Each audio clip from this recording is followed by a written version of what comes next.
What's going on, hikers? In today's video, I'm going to tell you about 5 beginner mistakes that I made on a section hike of the Appalachian Trail.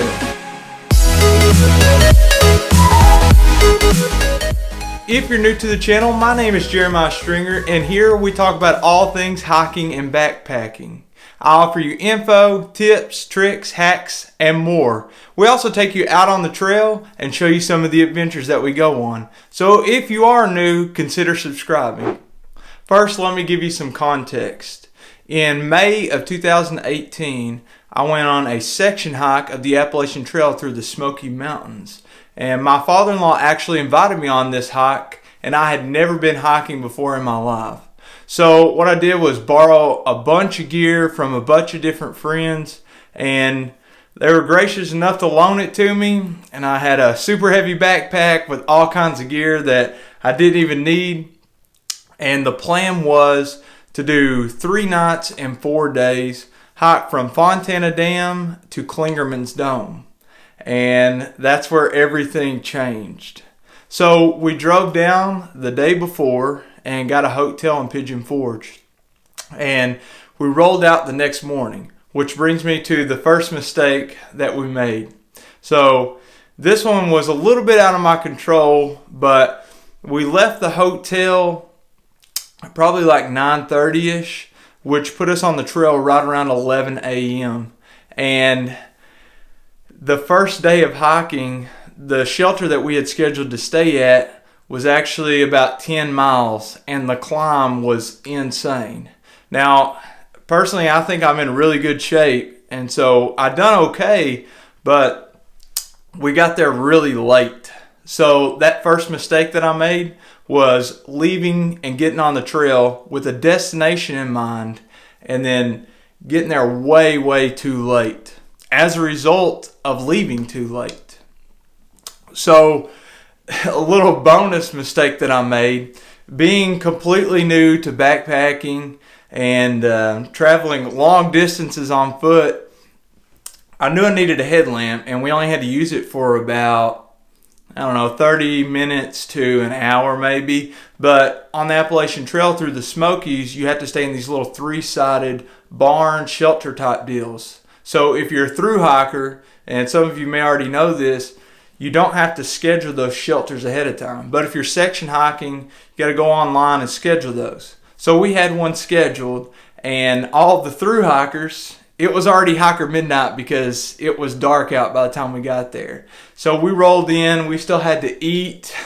I thought, man, I'm supposed to make a fire. So we rolled in, and I had my headlight on completely bright as it'll go, and not even thinking about, hey, this thing has a red light feature. So the little bonus mistake that I made is I went in, headlights super bright, everybody is already in the shelter asleep because there's a bunch of thru hikers, and we're in May, and they're just hitting the Smokies because they're northbound. And on top of that, I made a small little fire, and there were some hot coals. All the people that were there before had just made a fire and then put it out because they'd all went to sleep after sitting around and talking around the fire. And then here I am stoking this fire, getting it back going, and I don't even use it. I sit down with the people that I came with, and that would be my father-in-law and his cousin and his cousin's son. So there's 4 of us guys on this trip. And we sat down and we ate and had a great time, except everybody in the shelter, we were right outside of it, everybody in the shelter was trying to sleep. So just, I feel so bad now, but there's nothing I can do to change it. So hopefully, if you're watching this and you're new to backpacking, I can help you prevent that mistake of rolling in and trying to, you should just use the red light on your headlamp and be as quiet as possible and respectful. So I was just ignorant and stupid at the time, so I'll never make that mistake again. All right, mistake number 2.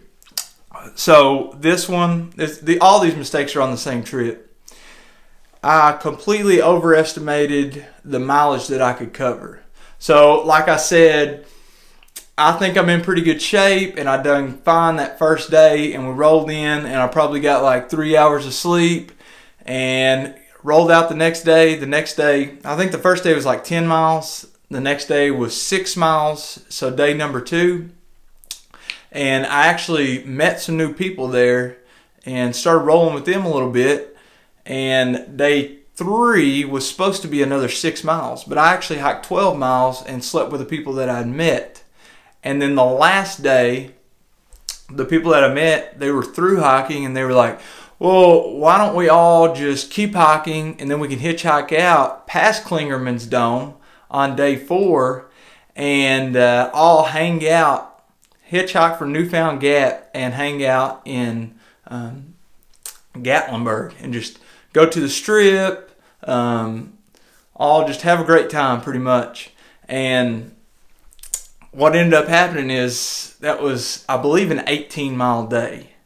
And I can walk pretty far, but 18 miles after never backpacking before in my life, having all that weight on me with all this gear that I didn't need, I bet it was 45 or 50 pounds. And what ended up happening is I started to get one of my ankles swollen up and sore, and as I was closing in on that 17, 18 miles, it actually became pretty tough to walk. And at one point I was just limping a little bit, pushing myself too far. So mistake number 2 was overestimating my mileage, and even after reaching close to my breaking point, pushing on further. Because my body, I had no trail legs, my body was not ready for that kind of pushing. Alright, mistake number 3. If you see me looking down, I got these written down. Mistake number 3 is way too much gear, especially whenever you're starting out. So I took all kinds of food. I took all kinds of gear that I didn't need, and I'll make a video about that later on, about all these things that I don't necessarily need. And like I told you before, it was probably 45 or 50 pounds worth of weight in this 95-liter cheap High Sierra backpack. Now, there's nothing wrong with any of the gear necessarily. It just wasn't necessary for the hike that I was on. So mistake number 3 is bringing way too much gear. All right, mistake number 4. So this one, man, this one really sucked the entire trip. So I told you that it was 3 nights total, right?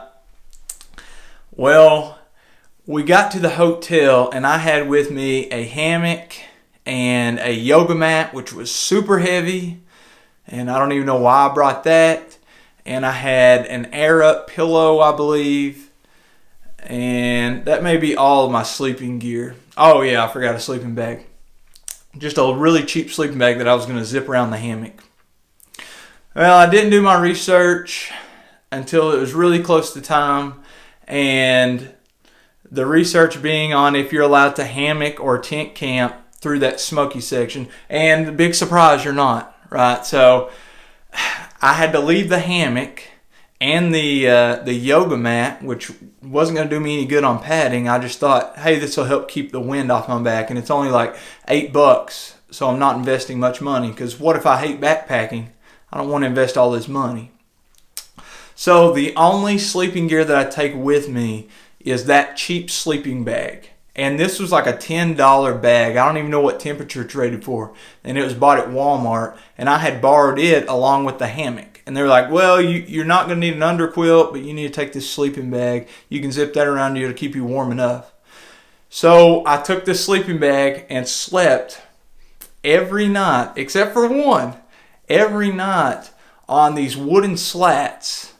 And I'm sleeping in the shelter. It is, the slats, it's just wood, so it's rock hard, no mercy on my back. And I'm a side sleeper, and it was impossible. I even went as far to take my backpack apart, and I took the hip pad that straps around your waist.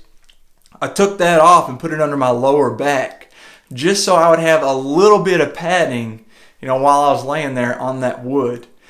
Well, I think it was night 3, if I remember right. There was this awesome couple and they had these, they called them their luxury items, and at the time I had no clue what that even meant. So they said, well, we had these closed cell foam pads, and they were Thermarest, like Z-Lite, full length body sleeping pads, but they actually were sleeping on air up pads. They brought the foam pads just to sit around on during the day. And I was so gracious because they let me double up their foam pads and sleep on them. So that night was the best night of sleep I had on the 3 nights, but it was still awful. I was freezing cold the whole time, even though it was May. We were at pretty high elevation because we were going through the Smokies, of course, and that sleeping bag did not keep me warm. Like, I brought extra clothes, and I wore every bit of clothes that I had. I hiked in them, and I slept in them. And I still was cold. I was praying for morning. I woke up probably, I don't know, 5 or 10 times every night. But the point is, mistake number 4 that I made was not bringing the right sleeping gear. And I still haven't had an amazing night's sleep while backpacking. But I'll tell you what, those first 3 nights that I ever backpacked, it was god awful. Every night. Even with the foam pads. Alright, mistake number 5. Mistake number 5 is bringing way too much food. Okay, now hear me out on this. If I could bring too much of anything, it would probably be food or clothing. And I at the time, I was trying to make sure that I didn't lose any weight because I had done research to prepare for the backpacking trip. But I was trying to make sure I didn't lose any weight because I had just went through like the last 1.5 or 2 years where I lost 100 pounds. And I was to the point where I was trying to add muscle mass to my body instead of cutting fat.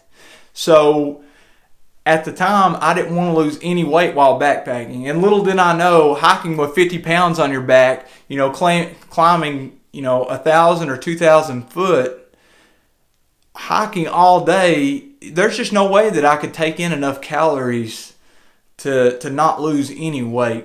But I tried. So I used MyFitnessPal, which is just an app on your phone, and I logged all this food and had it Ziploc bagged up and all sorted out day 1 all the way through to day 4. And I ate all that food.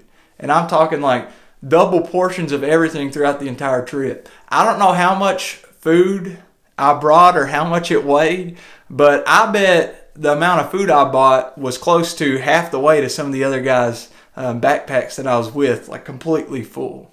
So mistake number 5 was bringing way too much food.